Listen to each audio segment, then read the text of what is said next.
She lost her Malibu home to a fire in 2018 and has spent the time since advocating for reforms to be made by California's Democratic leaders. You caught a lot of flack for pushing for those reforms. Are you getting any apologies over the past week?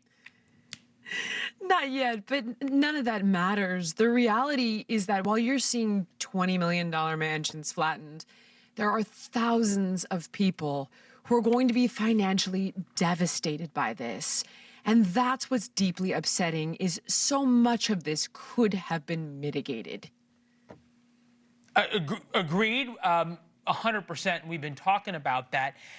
It's interesting to me to see the Hollywood elite, and I'll use that term pejoratively because I think it applies here, who were all in on the most progressive, most woke policies, all the climate do-gooding, none of the mitigation, none of the prevention.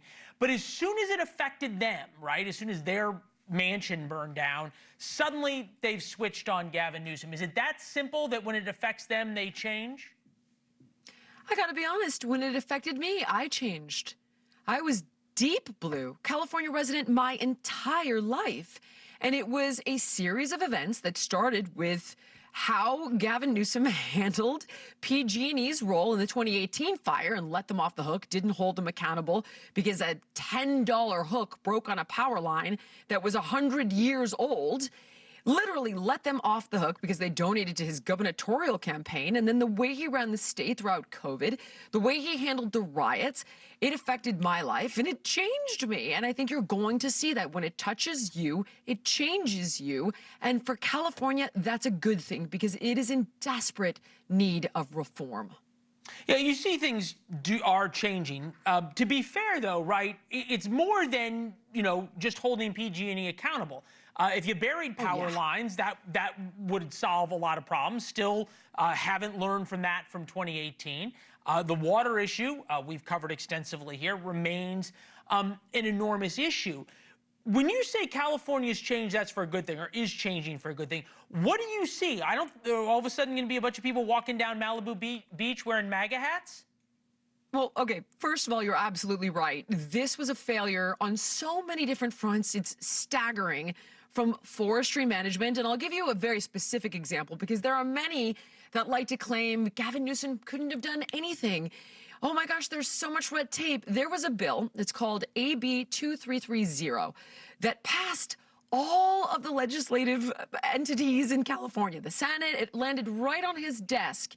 And it was a broad consensus that forestry management needed to be done, and he vetoed it due to ongoing costs. And that is the tip of the iceberg. If you go back and you look at Proposition 1, where citizens voted to fund new reservoirs by $2.7 billion in 2014, not one has been built. And listen, MAGA hats may be. I mean, you saw that the state gained far more red voters in this previous election. I think there's going to be a change for sure in the next run for governor. And while I hate to make this an issue of red versus blue, I tend to look at this as if California was a company, right? It's one of the largest economies in the world. You've got a bad operator, period. It doesn't matter what party he belongs to. It doesn't matter what party Bass belongs to. But I do think, and I'll give you one more example, people are forcing change. And if you look at Prop 36, which was focused on cracking down on crime, Gavin Newsom opposed it, and it passed. So hopefully more things like that will go on in California because my mother still lives there. My ex still has a home there. My brother lives there. My lifelong friends live there. And I think they're all coming around. They didn't flee with me to Florida in 2021, and I think they regret it now. That's quite a statement. I think what you said at the very beginning requires a little bit more examination.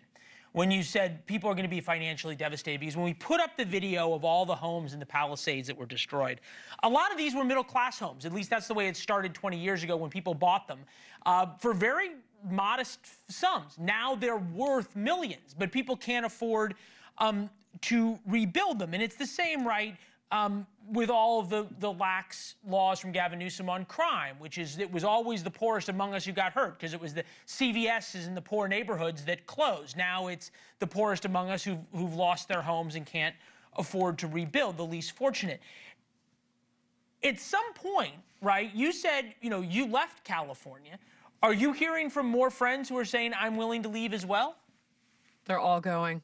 They're all moving. I think probably half of the people I know in California have informed me that they're coming to Miami. Thanks for watching. Go to joinnn.com to find NewsNation on your television provider. And don't forget to click the red subscribe button below to get more of NewsNation's fact-driven, unbiased coverage.